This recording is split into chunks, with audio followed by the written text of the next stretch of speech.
Hello, this is Sally's Book Talk, bringing you the best books from around the world every day. Today we're going to talk about a book called Principles by Ray Dalio, the founder of Bridgewater Associates. So, in this book, Dalio shares the personal management principles and corporate governance principles that led to his success. This book has been a sensation in the financial investment world recently, but outside of finance, the author Dalio isn't as famous as Buffett or Soros. Who is Ray Dalio? Before we get started, let me introduce you to Dalio and the Bridgewater Associates he founded. And Bridgewater Associates is the world's largest hedge fund, with assets under management reaching a staggering $160 billion. Since its founding in 1975, by the end of 2017, Dalio had earned clients a total of $49.2 billion, $60 billion more than Soros's quantum fund. Especially after the 2008 global financial crisis, hedge fund returns were dismal across the board. At that time, only Bridgewater stood out, maintaining stable double-digit returns. See far, win more is the common view on Dalio on Wall Street. Dalia's grand vision and farsightedness are beyond the reach of ordinary people. In 1995, China's per capita GDP had just surpassed India's. Dalio was optimistic about China, believing that the hope of the 21st century must lie in China. At that time, few people on Wall Street thought this way. But Dalio acted on his thoughts immediately. Not only did he start connecting with the Chinese market, but he also sent his son directly from a prestigious American school to Beijing for elementary school. For such an extraordinary person, we naturally wonder why he thinks this way. Why does he do it this way? Why is it that he can take the same things to the extreme and achieve such high success? Dolly's answer is just two words: principles. Dalio has a set of principles that he follows in both life and work. Later, he wrote down these principles as Bridgewater's employee handbook. Then, this booklet spread beyond, and many managers from big companies and investment professionals eagerly read it. Starting in 2010, Dalio simply put the principles on Bridgewater's website, resulting in over 3 million downloads. In 2017, Dalio personally revised this booklet, adding a lot of content, and thus officially published Principles. The book is titled Principles. The entire book is about 400,000 words. The first part is Dalio's autobiography, and the second part outlines his principles, including 21 high-level principles, 139 medium-level principles, and 365 specific principles. Next, I'll interpret the book for you through three aspects of Dalio: his personal experiences, self-management principles, and corporate governance principles. First, let's discuss what the first part covers. Life experiences and personality traits led Dalio to develop this set of principles. Through Dalio's autobiography in this book, we can identify three distinctive traits of his. First, he maintains intense curiosity about new things. At age 12, Dalio worked as a golf caddy to earn pocket money. Back then, the stock market was booming, and golfers constantly talked about stocks, which sparked Dalio's interest. He was always listening nearby.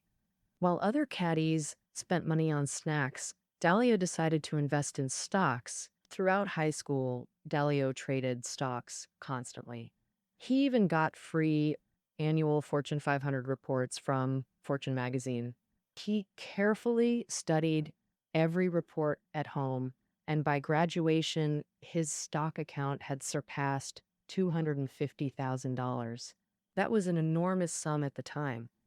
In 1971, while interning at the New York Stock Exchange, the Federal Reserve tightened monetary policy to fight inflation that summer, causing stock prices to plummet and creating the worst market conditions since the Great Depression. Under these circumstances, commodity trading became hot. The brokerage firms rushed to establish commodity trading divisions. creating a shortage of professionals familiar with commodity futures. Driven by curiosity about futures trading, after his internship, Dalio became the first Harvard MBA graduate to enter the futures industry. Dalio's second trait is humility and extreme open-mindedness. Dalio believes achieving something remarkable is like navigating a dangerous jungle. You need curiosity to explore and innate aggressiveness to push forward. But you also need a counterbalancing force, the power of humility. 8 years after founding Bridgewater, the company suffered massive losses, seemingly resetting overnight. This failure made him stop assuming I'm right and instead constantly ask, how do I know I'm right? After careful reflection, Dalio found the answer. One must be humble and extremely open-minded. Only in this way can we reduce the likelihood of making mistakes, and this requires two conditions. First, engage with other independent thinkers to pressure test your reasoning. Second, gradually generalize timeless and universal principles, which can be said to be a mindset of humility and extreme open-mindedness. Since then, this has always accompanied Dalio, leading Bridgewater from its low point to glory, and also creating the principles. Dalio's third characteristic is that he is a super realist, unwilling to attach any moral judgments to economic views, preferring to study problems rather than discuss ideologies. Dalio emphasizes in the book that, in his view, what most people call good and bad merely reflects the specific preferences of their group. The Taliban's definition of good and bad is completely different from that of Americans. Americans' definitions also differ from those of people from other cultural backgrounds. And Dalio doesn't want to get involved in these entirely subjective judgments. Dalio believes that there is only one criterion to judge whether something is good or bad, whether it aligns with the grand trend of the world's forward evolution. In Dalio's view, everything else will eventually disintegrate except evolution. Human beings and everything else are merely tools of evolution, and pursuing personal evolution, making individuals smarter, more sophisticated, and wealthier, is the greatest driving force for improving society. All right, that's it for the first part. Next, let's move on to the second part and talk about Dalio's self-management principles. In the book, he refers to them as life principles as opposed to work principles. This part, Dalio mainly discusses 2 points. First, embracing reality. Second, self-evolution. Dalio has been battling market risks throughout his life. Dalio regards embracing reality as the first principle of self-management. He believes that the most important thing is to understand how reality works and how to respond to it. Because humans are rational, they can think and predict the future, which certainly has positive significance. But in actual life, what we conceive subjectively often doesn't align with how the objective world operates. For example, in investment activities, even after extensive market research, thorough discussion, and rigorous deduction, your predictions might still not match how the market behaves. Many self-proclaimed shrewd and experienced fund managers ended up bankrupt due to overconfidence. But successful people like Dalio are super realists. They know accurately understanding reality is the foundation for achieving any dream. But how do they achieve that? Dalio has 2 key tricks. One is no self. He says, from our perspective, I am everything. When my life ends, the whole world disappears. But from nature's viewpoint, individuals are insignificant, just one among 7 billion humans. Humans are just one of 10 million species on Earth. Earth is one of 100 billion planets in the Milky Way, and the universe has 2 trillion galaxies. Whether in space or time, individuals are far too insignificant. Realizing this, you won't cling to biases. You'll understand your knowledge and experience are just a drop in the ocean before objective reality. Any conclusion you draw deserves questioning and reflection. The second trick is observing nature and learning its laws. The core of this principle is recognizing natural laws exist objectively, not invented by humans. Dalio emphasizes learning from nature, saying nature is wiser than humans. We should let nature teach us the laws of reality. He extends this approach to economic analysis, advising investors to respect market laws, not be swayed by subjective desires or emotions. Analyze markets objectively. With no self and nature learning mindsets, you'll open your mind, perceive reality accurately, understand your strengths and weaknesses, and reach success.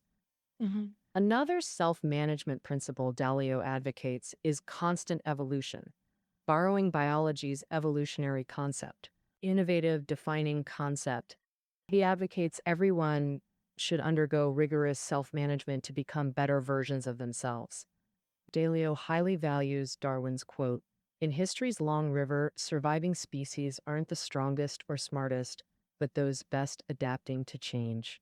Dalio says truly successful people have flaws like anyone, but they know how to evolve, adapt, and become their best selves. Personal evolution requires two conditions. First, maintaining an extremely open mind. Closed minded people dislike challenges to their views, while open minded folks love resolving differences through debate. Closed minded individuals uh, care about being understood, while open minded people excel at empathy and actively seek to understand others. Closed minded people can't tolerate conflicting viewpoints in their minds, but open minded individuals constantly have opposing perspectives wrestling in their thoughts. With an extremely open mind, you'll shed preconceptions, no longer approaching things with preset assumptions. Instead of predetermining how things should unfold, judge based on how they naturally evolve. Um, Achieve this, and you'll see the truth.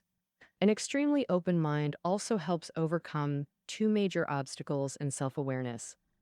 First, dismantling subconscious defense mechanisms so the logical conscious you triumphs over the emotional you. Second, eliminating cognitive blind spots. People have diverse talents. Some see the big picture but overlook details. Others focus on details but lack the broader perspective. Linear thinkers and divergent thinkers coexist. Overcoming inherent cognitive blind spots requires an open mind to consider others' viewpoints.